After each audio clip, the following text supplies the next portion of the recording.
د پیښور د ناصر باغ نه واخله تر سخي پل خیبره پورې روډ د 3 کالو نه د کندو کډوغ کار دی او کار په شروع دی ولې کار مکمل نشولو چې لکه بلې د سیمې خلک ډرایوران سبق ویونکي د سختو ستونزو سره مخ دي. د دې حوالې سره سونو پښتونخوا ته د سیمې خلکو وویل چې په دې لړ کې مو د اعلی چارواکو سره هم رابطې وکړې، احتجاجونه هم وکړو ولې په دغه روډ باندې کار نه مکمل کیږي. روډ نه موږ تقریبا 3 کال چې ډېر زیات تنګ یو، ډېر زیات دوړې دي او ډېر تکلیف دی او ګاډي په ټول خرابېږي او دوړو له ټول کورونو ته ډېر زیات تکلیف دی. دې باره کې موږ غوډاري پر ډي سي صاحب لم لاړو، مختلف د پی ډي دفتر نور ته لاړو، خو اوسه پورې دی هېڅ حل ونه وته. د میډیا کالوني نه والا جمعه خان کلی شو، شاهي شو، دغه شو سپیرسنګ شو، د شګۍ بازار شو، سخي پل شو، دې باندې خو ډېره لویه علاقه پرته ده. روډ زر سره جوړ شي، دا پل هم جوړ شي چې باران وشي څنګه لاره بند وي، بیا پولم بند یا اوبه راشي، سیلاب راغی، مخکې سیلاب راغلی بیا لاره بنده وه. عالمګیر مومند نوم دی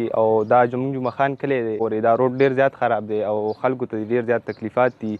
دلته دوړې کېږي، ډېر دغه مو کړو، احتجاجونه مو کړل، ډېرو کسانو هم لاړو، لکه ډېرو کسانو ته پکې وینا وکړله، خو اوسه پورې پسې غم غرض نه یې کړی. د سیمې خلکو د حکومت او د متعلقه محکمې د اعلی چارواکو نه مطالبه وکړله چې دا روډ دې زر تر زره جوړ کړی شي ځکه چې په دې باندې لکونه آبادي پرته ده. محمود الله خان افریدي، سونو پښتونخوا، پیښور.